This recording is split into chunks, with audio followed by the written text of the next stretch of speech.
Good night, Emily. Maggie sighed inwardly as she kissed her daughter's forehead. 1 year after the divorce, her ex-husband's child support payments were consistently late, and her salary as a real estate agent barely maintained their lifestyle in this upscale neighborhood. Greenwich Middle School tuition, cheerleading expenses, and health insurance, her stomach tightened every time she checked her bank balance. "Mom, will you come watch my practice tomorrow?" Emily's eyes sparkled with hope. But tomorrow, Maggie had an important meeting with a client. If she could close the deal on the luxury property, it might ease this month's finances. "I'm sorry, Emily. I have an important appointment with a client tomorrow." Seeing her daughter's face cloud over, Maggie's heart ached. She felt guilty for becoming a work-consumed mother since the divorce. That's when she met him. Stephen Mitchell was a buyer for one of the most exclusive properties Maggie was handling. From their first meeting, she was drawn to his gentle demeanor and intellectual air. His position as an IT company executive seemed to reflect his integrity. "Mrs. Walker, I heard you have a child," Stephen said with natural warmth during a property viewing. "Yes, I have a 10-year-old daughter. Actually, I love children. Our company even develops security software for child protection." The transaction progressed smoothly, and they began having occasional meals together. Stephen always showed interest in Emily, eagerly listening about her school life. "Your mother is truly remarkable," Stephen said softly one day while listening to Emily's stories. His kind gaze made Maggie's heart flutter. The proposal came 3 months after the deal closed. "Please, both of you become my family." On a quiet night at an upscale restaurant, Maggie nodded without hesitation to Stephen's sincere words. The wedding was small but warm. Though Emily showed initial hesitation, she gradually opened up to Stephen's kindness as her stepfather. Their new home was the luxury residence Stephen had purchased. A spacious living room, comprehensive security system, and even a private room for Emily. "You won't have to worry about money anymore," Stephen said, embracing Maggie's shoulders. On the surface, it seemed like the perfect fresh start. Emily's grades remained stable, her cheerleading activities went well, and she seemed to be adjusting to life with her new father. Yet occasional concerns crossed Maggie's mind. Small sounds in the middle of the night. The bluish glow of computer light seeping from the study door. And her daughter's clouded expression, as if hiding something. Everything was too perfect. Was this happiness real? Maggie buried her face in her pillow, trying to shake off these vague anxieties. Tomorrow she would wake up early and make Emily's favorite pancakes. Surely that would bring back her smile. The first sign was the change in her daughter's appetite. "Emily, you need to eat your breakfast." The pancakes she usually devoured remained almost untouched.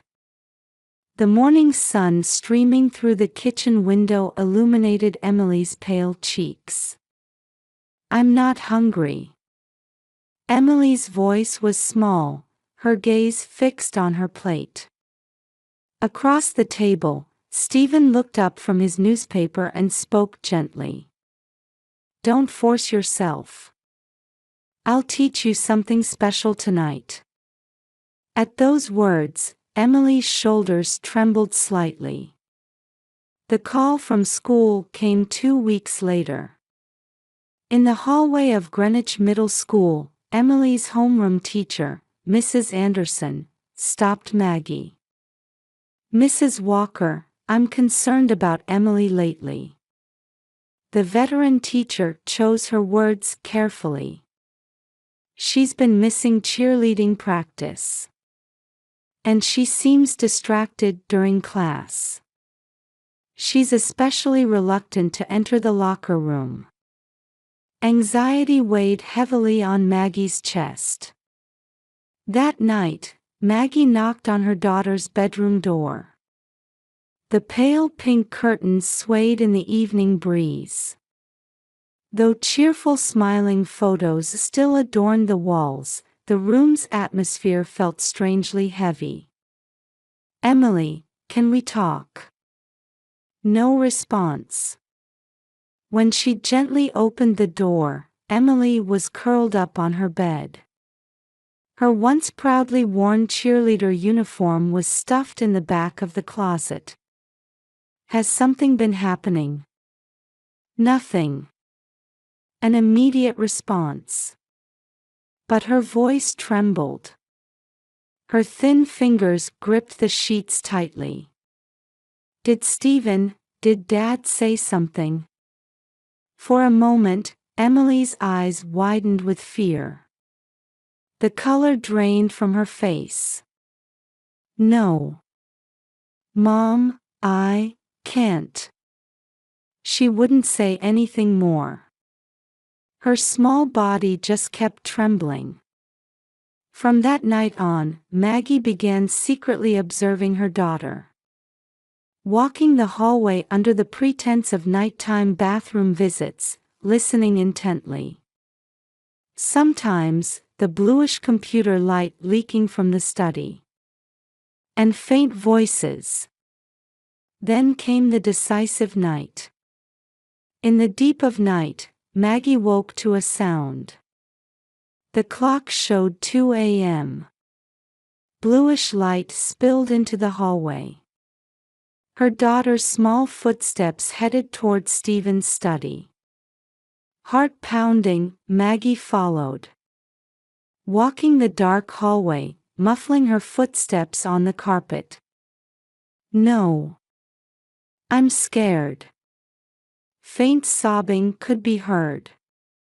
"A promise is a promise, right? It's for your mother's sake, isn't it?" Stephen's low voice. Then the sound of a lock turning. Maggie's heart began racing. An icy premonition ran through her entire body.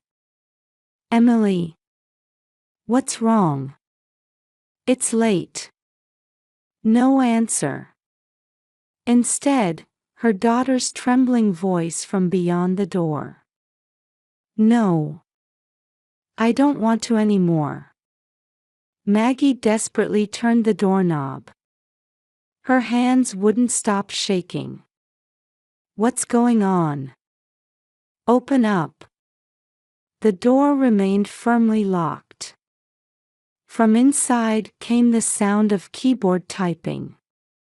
Multiple monitors starting up. And her daughter's suppressed sobbing. Maggie's hand clutched her cell phone. The numbers 911 on the screen appeared like a saving light. "Please hurry. My daughter, my daughter." Her voice shook.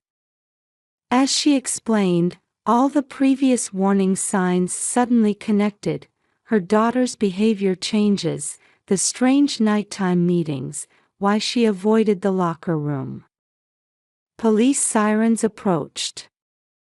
Red and blue lights cut through the silence of the upscale neighborhood.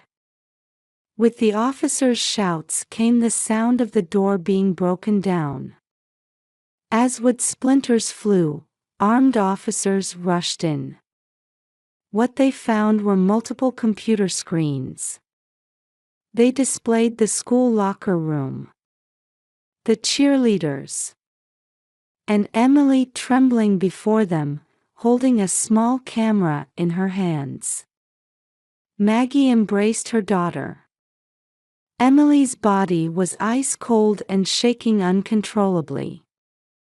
From that small frame, waves of fear and sadness that had been suppressed now poured out. "It's okay now. Mama will protect you. I'll protect you no matter what." In her embracing arms, Emily broke down sobbing violently. Her tears soaked Maggie's pajamas. In the corner of the room, Stephen was being handcuffed. His expression no longer held any trace of the kind stepfather. Instead, there was only icy cruelty and the desperation of a trapped beast. The interrogation room at Greenwich Police Station was filled with the impersonal light of fluorescent bulbs. "Emily, don't be scared. Mama's right here." Maggie held her daughter's small hand tightly as she listened to the female detective's questions. Detective Sarah Martinez, a veteran investigator with warm Latin features. "Emily, when did this start?"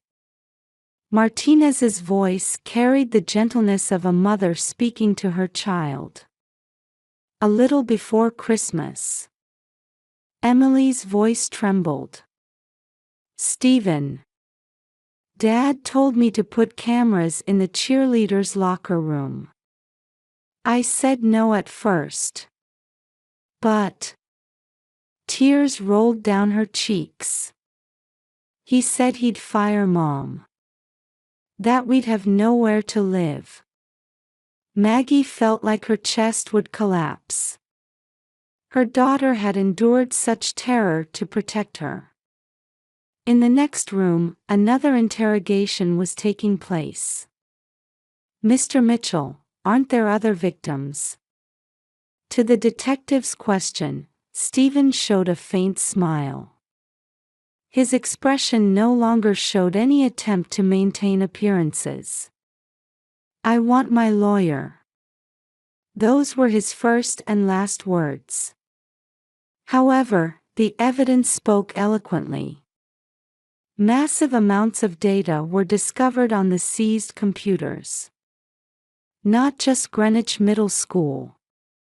Footage from locker rooms at multiple schools across Connecticut. And records of selling them on dark websites. So far, we've confirmed similar methods at 5 schools, Detective Martinez reported with a tired expression.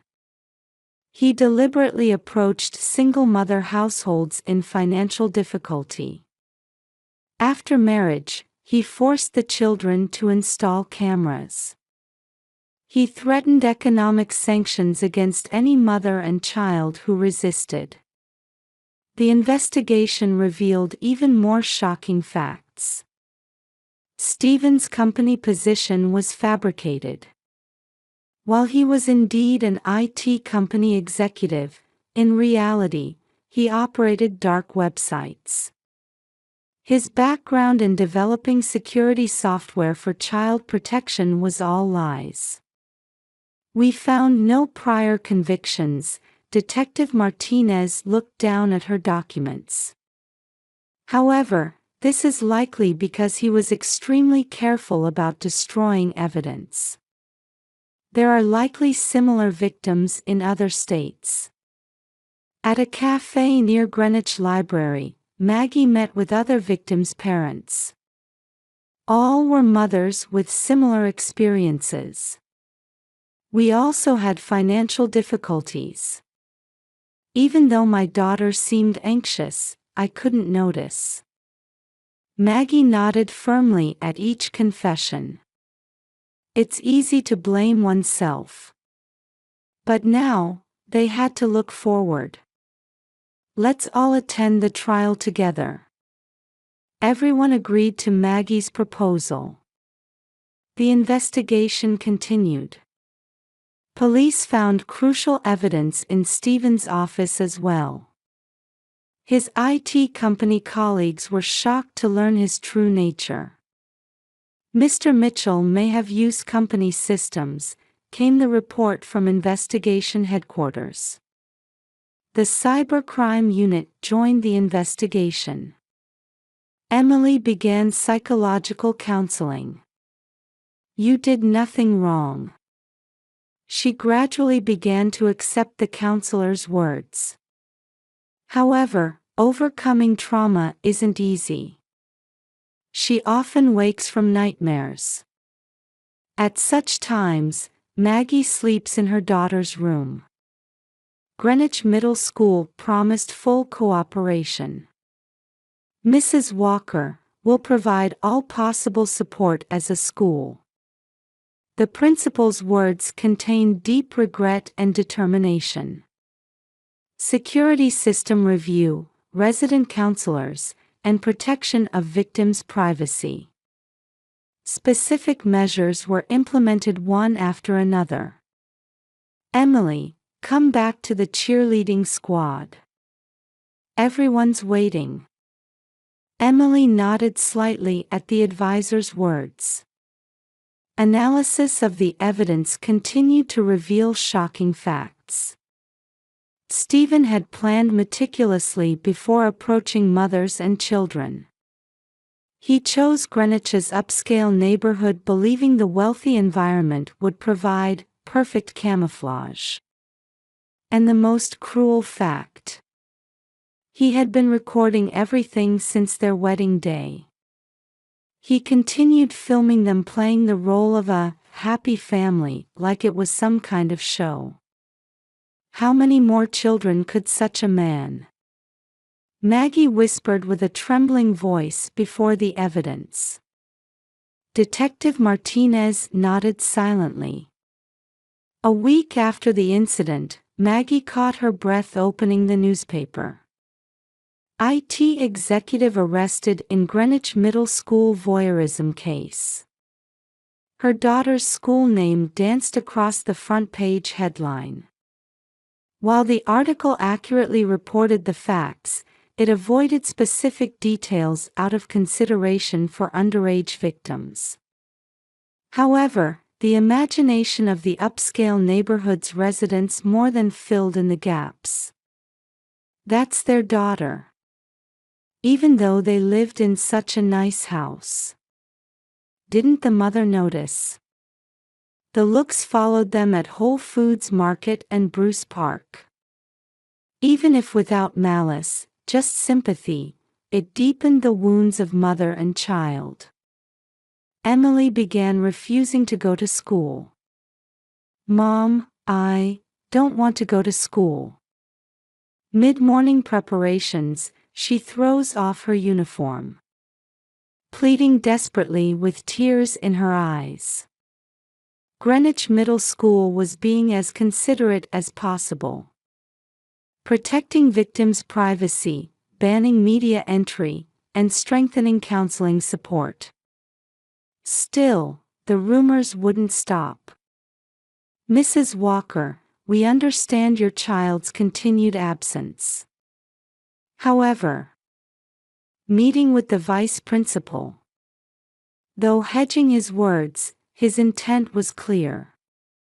If the absences continued, it could affect her advancement to the next grade. Meanwhile, support was also being extended. Sarah Thompson, a lawyer introduced by Detective Martinez, established the Victims Association. "You are victims. And brave whistleblowers too." At the first meeting in her office, mothers and children in similar situations gathered. "Couldn't we use our experiences to prevent future victims?" One mother's suggestion moved everyone's hearts. Regular meetings began in St. Mary's Church's meeting room. There, they shared their worries, sometimes cried, and gradually began looking forward. "Emily, would you tell me about cheerleading?" One day, a cheerleading advisor from another school who participated in the Victims Association gently approached Emily. "Would you like to watch practice at our school?" We can make special arrangements so no one will notice." Those words marked the beginning of change. Practice in a new environment.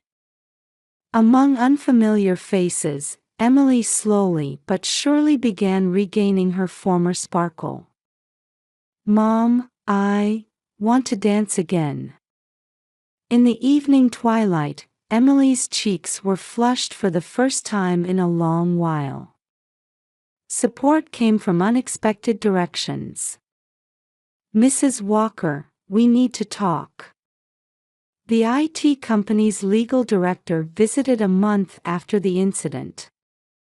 Former employee Mitchell's actions potentially utilized company systems. "We take this responsibility very seriously as a company." A settlement offer.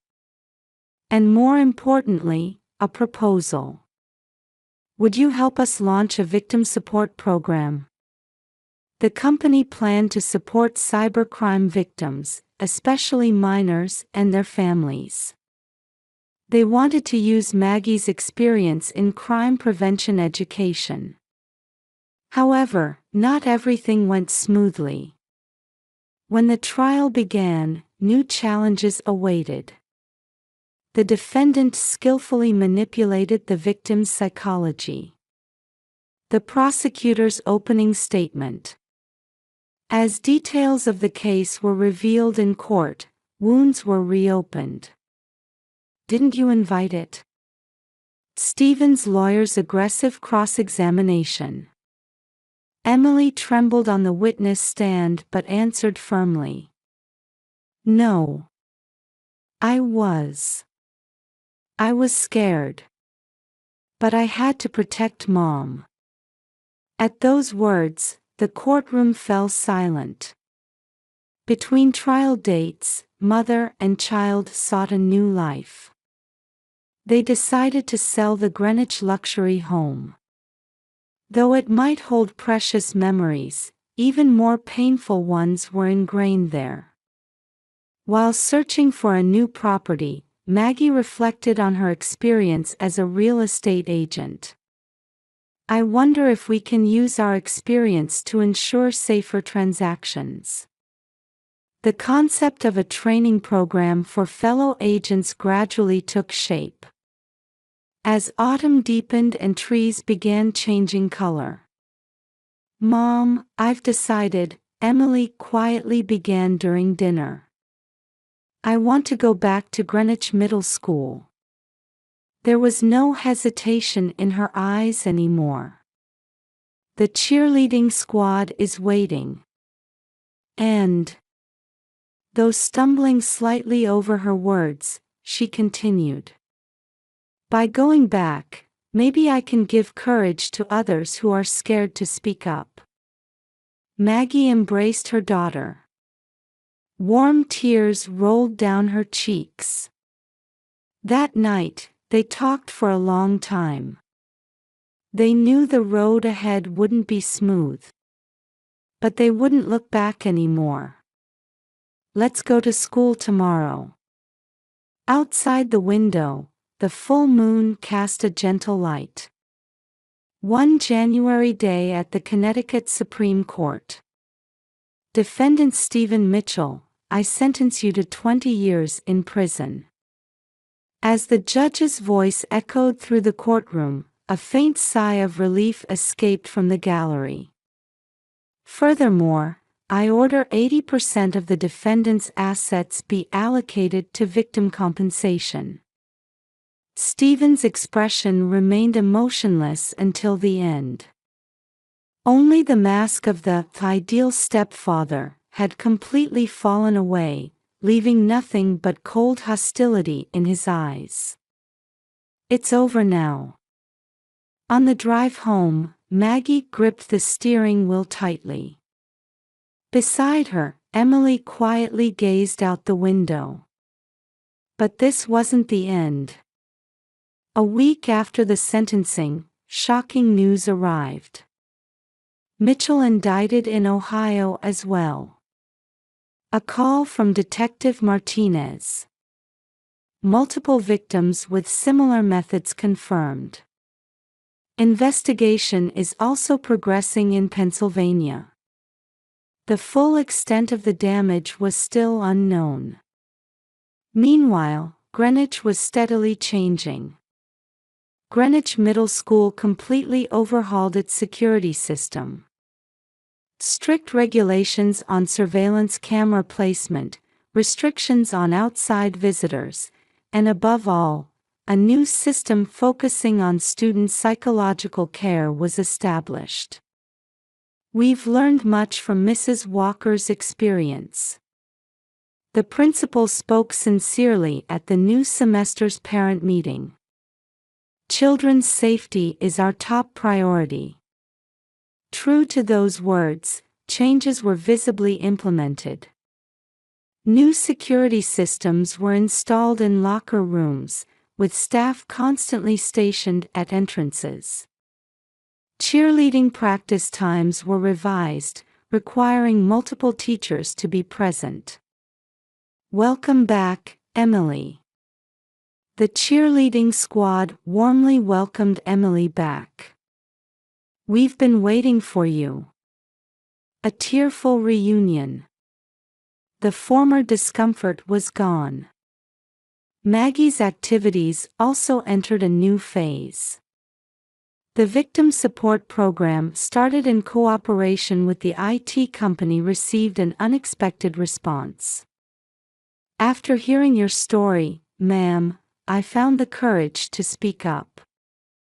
The voice on the other end of the phone trembled. People who had suffered similar abuse but couldn't tell anyone kept reaching out. We don't want our experience to be in vain. The Victims Association was officially recognized as a nonprofit organization. Safe Family Network. The name embodied their strong determination to protect families. Their activities were diverse. Support for single mother households in financial difficulty. Creating safety guidelines for real estate transactions. Training programs for school personnel. And above all, emotional care for victims. It's not your fault.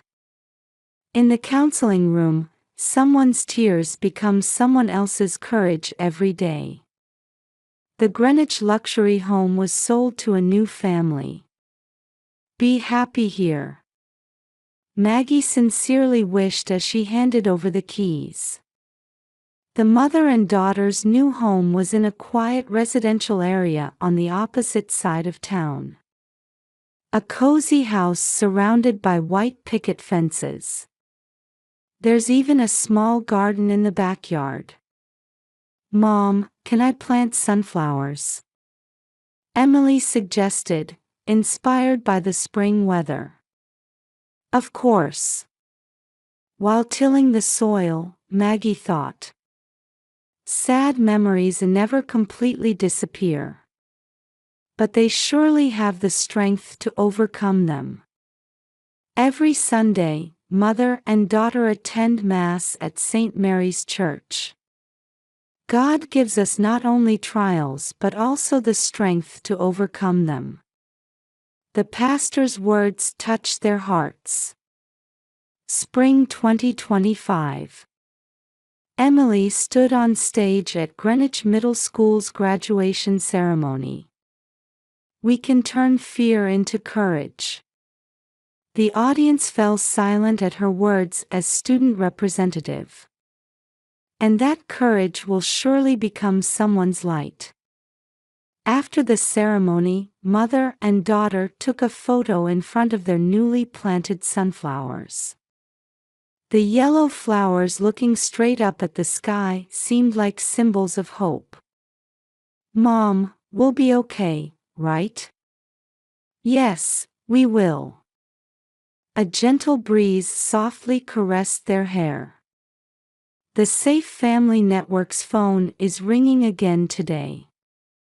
It surely carries someone's anxiety and someone's hope. Maggie picks up the receiver. Hello, safe family network. Let's think through any concerns together. Someone sighs deeply on the other end. While listening to that voice, Maggie makes a vow to turn this experience into light for someone else, and to ensure this region never experiences the same sadness again. Outside the window, sunflowers swayed in the wind of a new season.